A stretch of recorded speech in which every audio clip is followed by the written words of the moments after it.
Hajnali 5 lesz pár perc múlva, alkonyodik nem sokára az ég alja. Miket láttunk mi ma este? Fel se fogja az ember teste. 12 utca gyaloglás után lesz egy szomszéd, aki utál, majd ott fel kell menni, viszont nem kell csöngetni. Fáj a fejem, fáj a lábam, árad a vérem, mint a rában. Se baj, otthon beköltözöm, utána felkapom a köntös.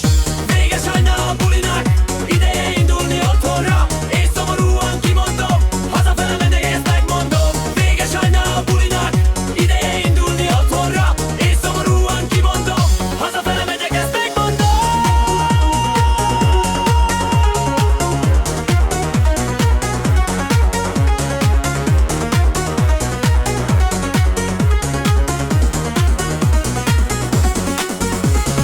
Itthon vagyok, veszem a pizamám, most itthon végre látom saját anyám. Karjába dőlök, megölel engemet, hogy mi történt este.